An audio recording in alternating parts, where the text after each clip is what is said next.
The Seahawks returned to work Monday following what head coach Pete Carroll called a really difficult game against the Los Angeles Rams, who handed Seattle a 42-7 defeat.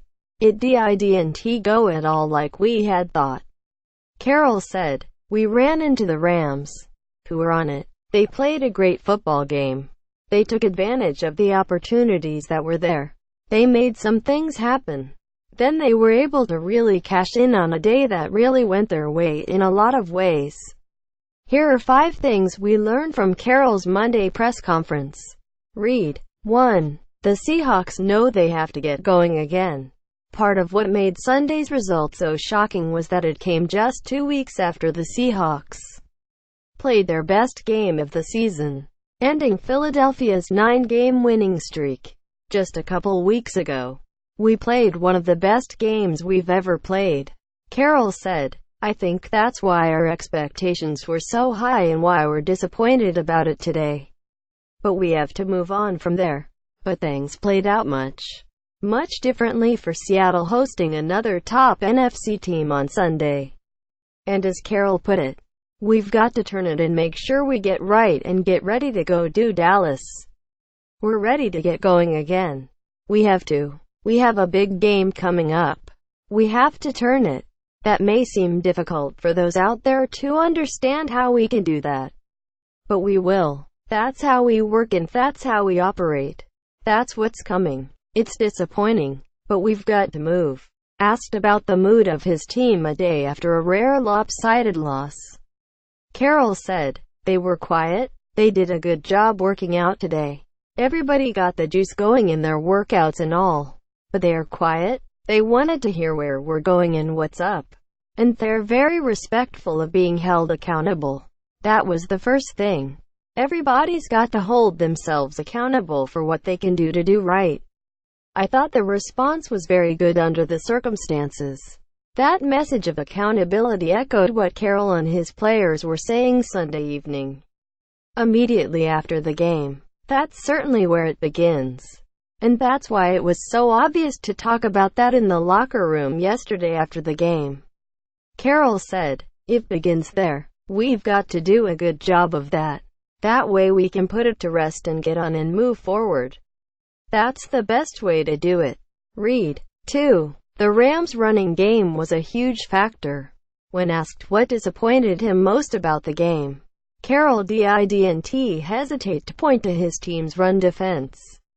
When the Seahawks beat the Rams earlier this season, they held Todd Gurley to 43 rushing yards and 50 total yards.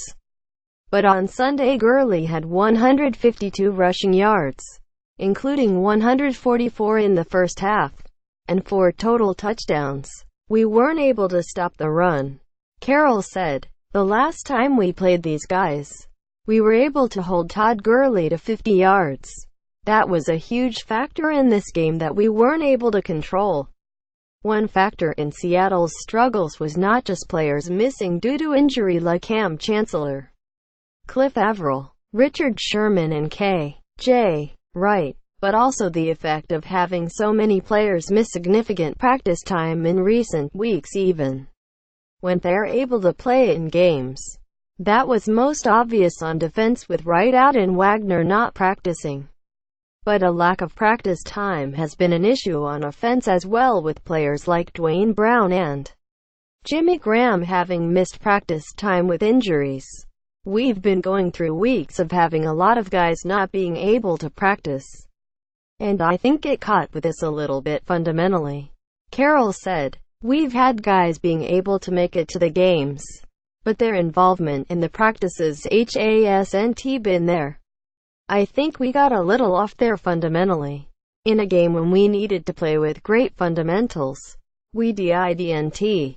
We actually kind of played our way into it on defense. That's why we played better in the third and fourth quarter. I think that can become a problem for us. We've had a lot of guys on the injury list, and we've made it through it, but we didn't respond. I think it finally caught up with us a little bit." 3. The Seahawks were so far off schedule on offense. From turnovers to dropped passes to errant throws to sacks to penalties. Plenty went wrong for Seattle on offense Sunday. But the overall theme of the offensive struggles was that, because of all those other issues, the Seahawks were often in very difficult situations in terms of down and distance. By facing a lot of second and third and long situations, the Seahawks weren't able to run the ball as often as they would have hoped. And the Rams were able to get after Russell Wilson with their pass rush. "We were so far off schedule," Carrolls said. "We had a combination of a couple of crucial penalties that happened and the negative plays that happened that kept us from getting on schedule. We had 7 or 8 plays that were 3rd and 11 or more. We didn't convert any of them. We converted some on the 3rd and 8 or less. And we could have had a solid game had we stayed on schedule. But when you get off schedule against a group that can rush like they can, we made it easy for them and they took advantage of it. It's really hard to overcome that." Read. 4. The Rams took full advantage of great field positions. The Seahawks gave the Rams a short field with a turnover on their first possession of the game and L.A. turned that field position into points, establishing a trend that would propel the Rams to a huge win. The Rams began 7 of their 14 possessions inside Seahawks territory and another one on the 50-yard line, and they scored on 7 of those 8 drives. On the 6 possessions that started on their own side of the field, the Rams punted 6 times and were intercepted once after driving deep into Seahawks territory. Against a team that functions well, that's a good solid team. We needed to make them go a long ways. We needed to make them have to throw the ball to get down the field," Carrolls said. "Those situations just played right into their strength, and they took full advantage of it." Read. 5. Injury updates. Carrolls said Bobby Wagner, who played through a hamstring injury that had him listed as questionable, is coming out of the game like he was a week ago. It didn't hurt him at all to play, which was very fortunate, so that means he'll have a really good chance to play again. Linebacker K.J. Wright, who didn't play because of a concussion, still has a bit more to do to be fully cleared, but Carrolls said, "He's feeling recovered and looks like he has a chance. By Wednesday, he should be in pretty good shape to practice is what I've been told." Tight end Nick Vannett banged his shoulder but results of tests were negative. "He's okay," Carrolls said. "He's got a sore shoulder though. He should be alright." Linebacker D.J. Alexander left the game with a concussion and is in the protocol, which means his status won't be known until late in the week. Justin Coleman left the game with a chest injury but was able to return, and Carrolls said the nickel corner should be okay.